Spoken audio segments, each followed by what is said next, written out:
Welcome back to Daybreak on Arise News, and of course it's time to take a look at a review of what's making the headlines in the papers this morning. Bringing our analysis. First is Sunday analyst Sunday Isua Group News Editor Leadership, newspaper, and Kola Lakpini, an international human rights lawyer. Thank you, gentlemen, for joining us. Of course, let's begin the newspaper from, this day now, front page of this day, and screaming headline there says, countdown to 2027, INEC kicks off nationwide voter registration August 18. And take a look at some of the writer there says, in-person enrollment begins August 25. A commission target first-time voters. Partners NOA to boost voter mobilization. Let's take a look at another one there. Donald Trump hit Nigeria with 15% tariff as global trade tensions rise. Mahama, Nigerians save in Ghana. Both countries are brothers with shared history.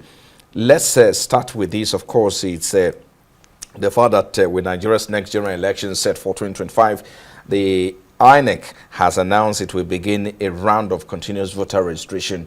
This, of course, looks like its early start, which is part of effort to improve voter participation and credibility in the process. And, of course, some people have said the move is both strategic and necessary.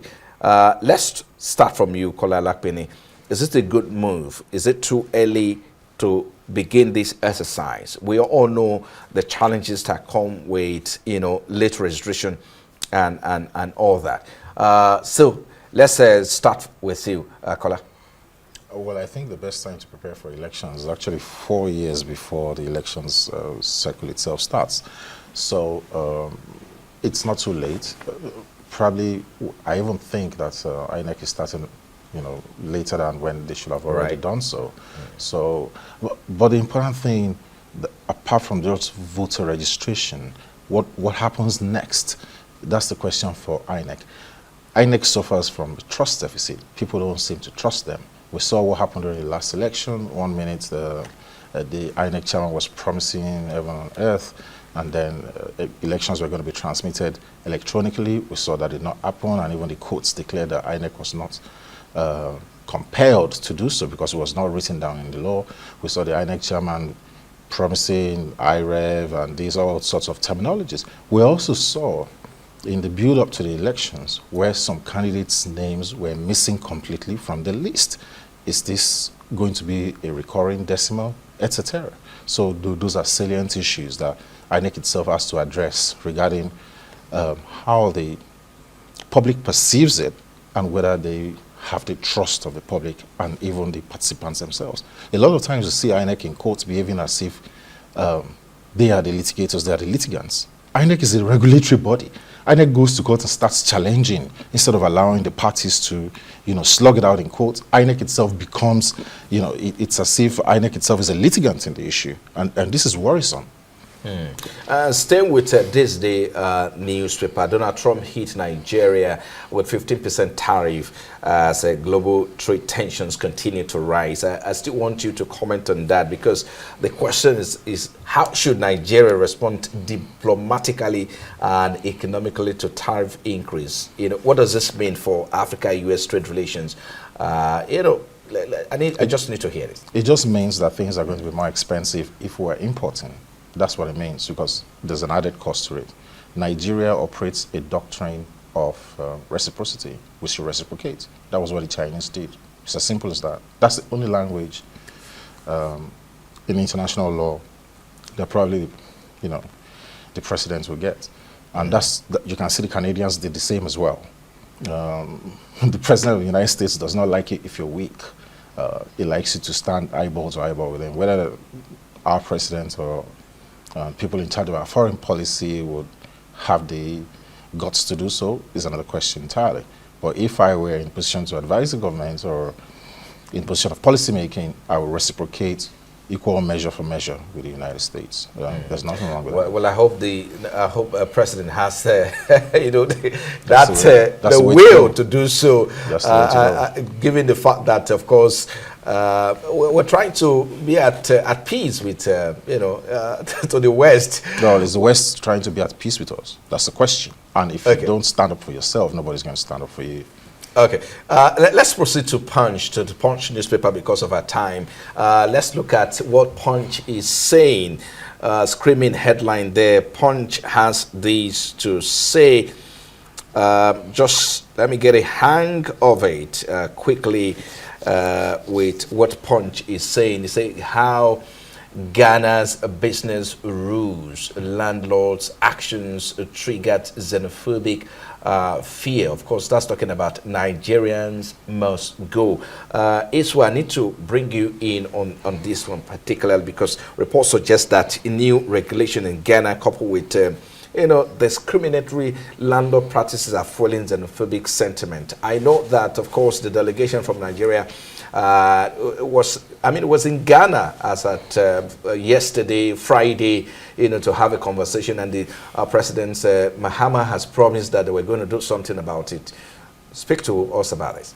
Well, what is happening in Ghana, it's quite unfortunate because I know that Nigeria and Ghana have a very good relationship. It has been there for a very long time, even when the issue of Ghana must go came up in Nigeria, but the two countries were able to resolve that amicably. But in this 21st century, for such kind of protest to be coming up against Nigeria, I think is worrying. And the danger of this kind of protest, because a lot of people may be misinformed about what is happening in Ghana concerning Nigerians. But one thing I know about Nigerians is that they are hardworking, even though I know that we have some bad elements, but most Nigerians, 99.9% Nigerians, they are hardworking. So anywhere they go, you can see them working hard to ensure that they live a decent life and all that. But then the protest in Ghana, I think it needs to be looked at, because before this protest started, I watched some kind of skit from some Ghana's comedians and all that. It was quite unfortunate because these are some of the issues that always trigger protest against other people. And same thing happened in South Africa, and it's happening in Ghana. What is happening with the black race? Are we not going to concentrate on how to develop our region? Is it about some kind of sentiment being stirred up that will not even bring unity or development in our region? So I think the president have said it all, and I think the people there who are protesting without knowing the true issues on ground, they need to have everything. But then we take the word of the president, and I believe that Nigerians in Ghana will be safe, and they should go about carrying out their lawful activities. Well, it seems that Kola would want to you know, respond to that. Yes, because this is interwoven with international law and politics and maybe this is some people are saying maybe this is more like a payback time. You know, because in the 80s we heard something like Ghana must go. Now it's Nigerians must go. Yeah, the people who speak like that are poor students of history. In the 1960s, under the Ghanaian president Kofi Busia, he was the first person that did so. Ghana was the first to expel Nigerians in the 60s, maybe even late 50s. And you had a lot of people, I remember, from Ogbomoso and this and that, they all returned in droves, and they were sleeping in the stadiums until they were, because a lot of people couldn't even trace their ancestral homes. So when it comes to firing the first shot, Ghana did. But we have to look at this from at least 2 or 3 angles. The first one, we used to have shared cooperation. We used to share the same aircraft, the same airline before. We used to share training facilities as far as defense is concerned. The first crop of Nigerian military officers were trained in Teshie, just outside Accra, in Ghana. So there are lots of cooperation before. Even when President Olusegun Obasanjo came back as civilian president, we still donated vehicles to the Ghanaian police and everything, even to the detriment of ours. Nigeria has always played big brother in the region. And the Ghanaian president came out sternly yesterday to say, well, there's a instrumentally or incidentally, the Ghanaian president grew up in Nigeria. At some point in time, he lived in Offa. He was even an enrolled student at ABU before he returned to Ghana. Now, we know that we have excesses. We have our citizens are adventurous and they're always everywhere, trading, traveling, and all. And when you have a country with 230 million and rising, you cannot but have bad eggs. We had bad eggs in the Ghanaians too. When I was growing up, I had Ghanaian teachers, we had Ghanaian shoemakers, we had them all, tailors, all mobile tailors, that is, all in the neighborhoods and everything. And you will hear one or two incidents regarding a Ghanaian person has done this or that, and it didn't mean that we were going to tar the whole of Ghana with a black brush. What can we do? Our president needs to engage with the Ghanaian president one-on-one at presidential level. That's number one. Number two, our foreign ministry needs to engage the Ghanaian foreign ministry robustly. Ghana, I know, feels like a younger brother which tries to assert itself against the elder one, but they are no match for Nigeria. They're just about 30 million people. All right. If Nigeria is to respond appropriately internationally, you saw the echoes of what happened when the lead president shut down the borders, although it was violating international law and ECOWAS protocols. Right. But if we were to retaliate, can Ghana really face Nigeria? They should stop this nonsense and let's resolve it amicably. Well, of course, let's move up quickly now and take a look at Guardian. Guardian is next on my list, and the biggest story there: rice revolution, lean harvest diminishes robust policies. Let's take a look at some other interesting one there. Federal government vows sweeping reforms to end both mishaps as committee submit report. Court dismisses suit challenging MTN Nigeria board appointment. Just a quick one up here: Super Falcon, Super Reward without Super Future. That's one. But let's move from that quickly as we take a look at, well, of course, leadership is next. Wasteful neglect, multi-billion naira state leasing offices rot away in Lagos, and of course many state government have established leasing offices in Lagos meant to serve administrative and economic coordination purposes. However, well, several of these buildings have fallen into it's more like a disrepair, let me put it that way.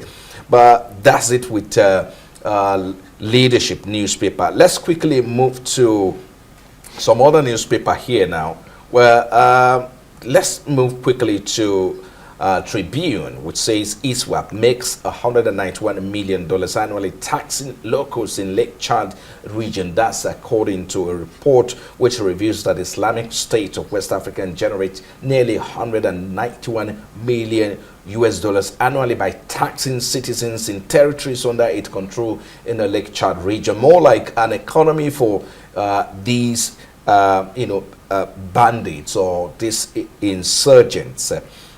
So that's a big one there. But Daily Telegraph UK now, because of our time, Trump sends nuclear subs to Russia, more like deploying submarines ahead of ceasefire conversations in case it doesn't work out. But more like in a dramatic escalation of geopolitical tensions, we're seeing the U.S. taking that, taking that step ahead of, conversations to bring to a halt that issues of geopolitical tensions. Yeah, speak to the issue of lean. Let's go back to, quickly, as we wrap up, let's go back to Guardian. I need you to speak to that, caller. What was Guardian? Of course, the Guardian, which talk about the fact that rice revolution, lean harvest diminishes robust policies, and that seems to be speaking to the issue of the fact that policies. Yeah, there are policies, but yet it seems that those policies are not materializing in real terms. Yeah, this is very absurd. Before General Muhammadu Buhari became civilian president, rice was selling for 7,500 naira. And as of the time when he was leaving, rice was selling the excess of 70,000, in some places 100,000 naira. So why did we have to fix what was not broken? That is what I don't understand. And how soon is this current administration going to take us back to where we used to buy a sack of rice for 7,500? If you are importing rice and you are getting it for 7,500, and someone wakes up one day and says, we want to start producing our own food, and we cannot buy the food anymore. What's the common sense in that? Why did we tinker with it? We should have just left it alone, because this policy doesn't make any sense. It has shown us that the former CBN governor, Emefiele, was propagating a scam, but with all these rice pyramids that he said he was doing, it was just... And the Anchors Borrowers program, you mean? It was all riddled with corruption and theft. So we need to go back and refix this. I just want everybody in Nigeria to be able to have a full belly. We've increased minimum wage to 70,000 naira, yet the minimum wage, what you have earned over a period of 30 days, cannot buy one sack of rice. Okay. That is ridiculous. Well, I need to speak to your headline. Talking about the headline on leadership. So this, of course, seems to be like everyday thing that we see across the state concerning, some asset that belongs to government but never put into use. Yeah, it's quite unfortunate. Lagos was Nigeria's capital city before, and a lot of states also had their own license offices there. Like in Kaduna, for example, Kaduna was the capital of the northern region, and almost every state in northern Nigeria have a license office in Kaduna. But most of these buildings are now dilapidated because we don't have a vision on how to make these buildings work. Like in Lagos, for example, Lagos is Nigeria's commercial city. If you put these buildings in function, you will make billions of naira on a yearly basis, because there is no way why you should allow a building to rot away when you should be thinking on how to make that building functional in order to generate revenue for the state. So my call to the state government is to move to Lagos and ensure that they revive this building, they furnish this building, they put them to use, because at the end of the day, if the state government are making money out of this building, it will help in funding education, funding other issues in the state. Likewise, the same thing, I'm calling on the northern state governors to move into Kaduna and look at all those offices that are rotting down. They should put them to use. A lot of people, they can turn them to hotels and maybe apartments where people can pay. And at the end of the day, the state government will be making more money. More revenue for state government. But let's wrap it up now. I don't know if you can do this in 30 seconds. Let's start with you, Kola. The Trump sending nuclear submarine to Russia ahead of the ceasefire conversation in case it breaks down again. So what's your thought? Let's have it 30 seconds, guys. I think that is worrisome. It just shows that probably the president is taking sides, and you can see the reason why Zelensky was very insistent in that very... Perhaps in case you may want to put that on, that's coming from Daily Telegraph. Yeah, that very feisty encounter with President Trump in the Oval Office, where he tried to dress down Zelensky, and Zelensky stood up for himself and everything. Yes. It's heartwarming that Canada, France, and even the United Kingdom is contemplating recognizing Palestine as a state. I think it is inevitable for us to have a two-state solution in the Middle East. Okay, let's have your take quickly, 30 seconds. Well, the tension in the region between in the crisis between Russia and Gaza, Palestine, Russia and Ukraine. Yeah, the crisis there is worrying. Some people say that if nations are not communicating, it leads to war. But now we can see comments being turned into tensions. So something needs to be done. Then issue of some countries trying to recognize some states, and I think it should be a holistic thing. They should not just try to do things that others are not in agreement. A good place to live in. Thank you so much. Sunday Iswa is the group news editor, leadership newspaper, and Kola Alakbini is an international human rights lawyer. Thank you, gentlemen, for your time on Daybreak. And that's all we have time for here on Daybreak. I am Frank Omalapes. Goodbye from me, and please do keep it here on the Rice News.